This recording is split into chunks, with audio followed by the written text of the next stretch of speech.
que funciona muito como partido clandestino, tanto na direita quanto da esquerda, mas que tem uma predileção a candidatos da direita. Então a gente vai conversar aqui um pouquinho sobre esses movimentos e o quanto que eles estão incrustados, o quanto que eles estão dentro das estruturas partidárias dos partidos do nosso país.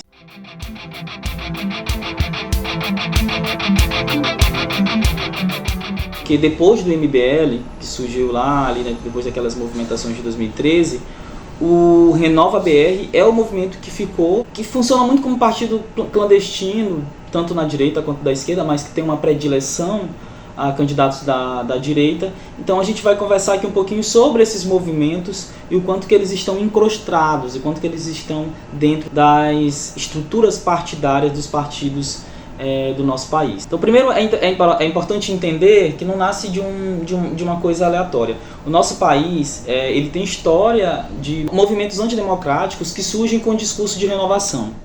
No passado, o Brasil tinha movimentos como o Instituto de Pesquisa e Estudos Sociais, o IPES, que surgiu também com esse discurso de renovação, que era para melhorar o Brasil precisava de novos políticos, precisava oxigenar a política com novos quadros, com novas discussões, mas que na verdade esses movimentos eles criaram um pensamento, eles ajudaram a construir um sentimento em torno do golpe militar, do golpe de 64. Esses movimentos que surgem de renovação política, mas que estão extremamente conectados e compromissados com figuras milionárias, aí a gente vai entender, né, o Eduardo Mufarege, o Paulo Leman, que são pessoas que estão extremamente conectadas com o Renova BR, né, eles dão continuidade a ideologias e estruturas muito parecidas, né, com tanto quanto o Instituto de Pesquisa e Estudos Sociais, como do IBAD, que foram movimentos, que foram institutos que surgiram aqui no Brasil no passado, né, com essa discussão de renovação política. É muito interessante porque na década de 60, tanto o IPES quanto o IBAD, eles começaram a construir uma narrativa de que o Brasil ele vivia um risco da ameaça comunista e que era preciso oxigenar a política, tirar a política dessa ameaça, que é muito parecido com o que a gente ouve hoje, né, de que o Brasil tem ameaça comunista e tudo mais, e que tudo isso desestabiliza, né, o governo. Orientemos no sentido único a ação dos democratas para que não sejamos vítimas do totalitarismo. E é justamente para coordenar o pensamento e a ação de todos aqueles que não querem ficar de braços cruzados diante da catástrofe que nos ameaça, que é necessário criarmos um organismo novo, com uma mensagem nova para a nova realidade do Brasil de hoje. Temos uma finalidade básica: evitar que a difícil situação que o país atravessa venha a comprometer nossas instituições democráticas e tradições cristãs. Esses movimentos do passado, o IPES e o IBAD, eles faziam identificação das pessoas, faziam uma triagem de políticos que poderiam contribuir com a causa da defesa do neoliberalismo, com o combate ao comunismo. E a partir disso eles financiavam essas pessoas, faziam formação, ensinavam essas pessoas a se comunicar, potencializavam as candidaturas e essas lideranças, assim como esse movimento do Renova BR faz. O Renova BR faz uma triagem, inclusive tem todo um caminho, você se inscreve, faz um processo ali de identificação de potencial de liderança. Depois que você é identificado como uma liderança que tem realmente um potencial, eles te entrevistam. Depois dessa entrevista você faz uma imersão com cursos que são dados por pessoas que são alinhadas politicamente com esse pensamento e financiados por esses grandes ricos. Então é a continuação de movimentos como esse e que, sobretudo, querem fazer o papel de isentão, dizer assim, eu não sou partido político, eu não sou um partido político, eu não tenho ideologia, mas quem está formado, quem é financiado por mim, quem é formado por mim, quem tem um alinhamento de formação comigo, precisa defender as minhas posturas, precisa defender as minhas linhas ideológicas. Por mais que dizem que não tem ideologia, a ideologia por trás é justamente todo isentão, por trás, ele fortalece um discurso conservador. Ele quer que a estrutura de sociedade continue do mesmo jeito. Todo discurso de isento, ele passa por isso. Melhor do que eu falar é você ver. Veja só que o Eduardo Mufarege, ele fala nas suas entrevistas sobre o pensamento dele, sobre o que ele pensa sobre o Renova BR, e depois a gente vai entender quem é o Eduardo Mufarege de verdade. Foi por conta disso que eu resolvi lançar um projeto para a renovação política, para ajudar novas lideranças políticas a disputarem cargos eletivos. Estamos lançando 120 candidatos a deputado federal e estadual em todos os estados do Brasil, desde liderança da favela até a liderança da Faria Lima, e a gente espera que com isso a gente comece a reverter um pouco desse jogo da representação que, de fato, a nossa sociedade perdeu nas últimas décadas. Eu entendo que, enquanto empreendedores e enquanto sociedade, a gente tem que ocupar melhor os espaços. Eu entendo que ser empreendedor no Brasil é difícil e a gente pode ficar aqui se vitimizando.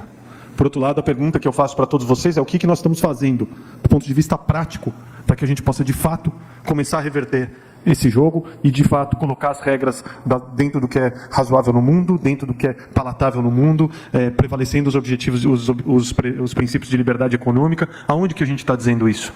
É muito importante que a gente tome essa consciência. Se nós não ocuparmos esses espaços, nós vamos estar condenados a falar para nós mesmos. E isso, eu acho que é um desperdício, vendo tanta energia e tanta gente boa nessa sala. É muito importante que a gente participe, que a gente se engaje, que a gente ajude a colocar dentro das assembleias estaduais, no Congresso Federal, pessoas que entendem dos nossos problemas, para que essas pessoas possam, de fato, criar modelos de representação que fazem sentido. Qualquer um que é empresário, sujeito a qualquer movimento, modelo regulatório, sabe a esquizofrenia diária, que é um projeto de lei em cima de um outro projeto de lei, de um outro projeto de lei, um monte de coisa que não faz sentido. Como é que a gente trabalha em cima disso? Colocando gente boa em Brasília, colocando gente boa nas assembleias estaduais. É a defesa de uma pauta econômica que fortalece e que mantém as estruturas tais quais elas estão hoje. Não tem tentativa de fazer com que o pobre ele acesse mais direitos trabalhistas, que o pobre que trabalha, que é aquele que mantém o país, ele consiga viver melhor, ele consiga se alimentar melhor. Isso não passa. Passa, na real, por mudanças no modo tarifário, na maneira de como se pensam os juros, por mudança nas legislações que afetem tudo isso e que, sobretudo, nos torne pessoas das periferias cada vez mais escravizados desse sistema, que é um sistema que não está nem aí para quem é pobre, para quem vem de quebrada. Nós vamos ter a melhor safra de candidatos a deputado federal e estadual da história desse país. Tem muito empreendedor, tem muita gente boa e muita gente que merece o apoio de vocês.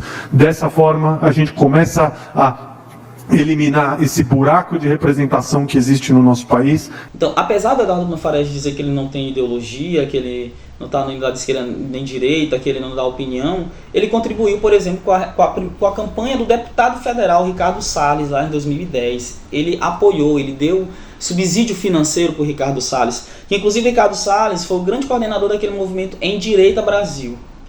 É um cara, inclusive, que financiou, que fez campanha para Aécio Neves, naquela polarização muito grande, que apesar do cara dizer, eu não sou direita, eu não sou esquerda, mas ele apoiou sempre o cara que polarizou com o PT e que fez a gente entrar nessa bagunça política, porque foi a bagunça política resultado daquela eleição que a gente está vivendo hoje.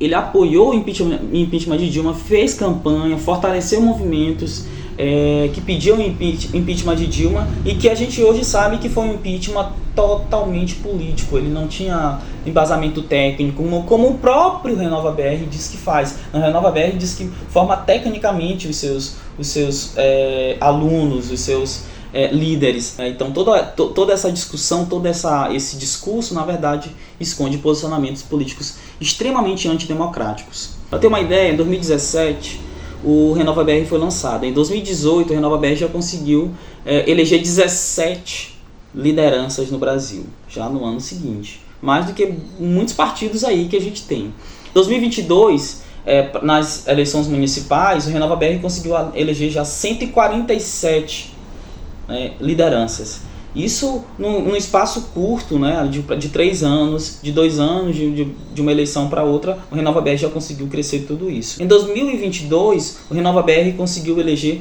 24 lideranças, né, entre deputados federais, deputados estaduais, né, que estão conectados, que estão ligados ao projeto Renova BR, à maneira de pensar a Renova BR. E nesta eleição, o Renova BR conseguiu eleger 362 lideranças no Brasil, entre prefeitos, vice-prefeitos e vereadores. Olha o tamanho do crescimento. Inclusive, o Renova BR, se fosse um partido, estaria ali entre os 10, né, os 10 mais votados, entre os 11 mais votados. Então é muito interessante entender como um partido clandestino, um movimento que se infiltra em partido, ele conseguiu crescer tanto nos últimos anos, como Renova BR. Muito importante a gente tomar cuidado porque esses militantes estão dentro das nossas estruturas partidárias, sem falar que fazem parte desses movimentos. E que na hora das votações, na hora do compromisso partidário, eles não vão ter. Eles têm compromisso com essas agendas, com essas escolas de formação política, que além do Renova BR tem o Acredito, tem o Livres, tem o MBL também nasce dentro desse meu próprio movimento. Ok, mas a gente chegou até aqui, eu queria saber a tua opinião. Você acha que isso faz sentido, isso que eu estou trazendo? Qual a sua opinião sobre esses movimentos que dizem que são de renovação política, mas que na verdade, na hora das votações importantes, na hora das tomadas de decisões importantes, esses movimentos eles não estão fechando com as quebradas, não estão fechando com as periferias, não estão fechando com as classes que nunca estiveram nas prioridades das políticas públicas, né? Quando a gente vai ver como votaram os integrantes do Renova BR, por exemplo, na reforma da Previdência, a maioria foi a favor e defendeu piamente a reforma da Previdência. Quando a gente vai ver como votaram a maioria desses na reforma trabalhista, a grande maioria votou a favor, contra os trabalhadores, retirada de direitos, inclusive. Quando a gente vai ver a votação dessa turma lá nas reformas políticas, nas reformas tributárias, a gente vai ver que essa turma sempre tem um lado, que não é o lado do menos favorecido, não é o lado do trabalhador, daquele que acorda 5 da manhã e que chega 10 da noite e que às vezes consegue dormir 5 horas por dia, mas que mantém o país vivo. Entendeu? Esses aí eles não são considerados na votação. Então é só você ver, por exemplo, o que o Ciro Gomes falou da Tabata Amaral quando ela votou, que tinha um acordo entre o PDT e a Tabata Amaral, ela rompeu esse acordo e votou de acordo com o Renova BR. E você vai ver as votações, dessas votações, como que as pessoas do Renova BR votaram, elas votaram muito a favor. Mas é isso aí. E de repente, do dia para a noite, ela muda, sem dar uma satisfação a ninguém. E aí eu vejo, aí foi que me assustou, eu vejo esse grupo, como é que chama? Acredito, solta uma nota dizendo o seguinte, vê se pode. Agora acabamos de ouvir isso, o cidadão aí inventou que o PDT aceitou a autonomia do grupo Acredito. Isso não existe, nunca existiu isso, eu não quis desmentir para não ser indelicado. Nunca existiu isso. Eu acho que todo mundo pode participar de qualquer movimento, mas se você tem um partido clandestino para burlar a legislação que proíbe financiamento empresarial, isto é uma coisa muito mais grave.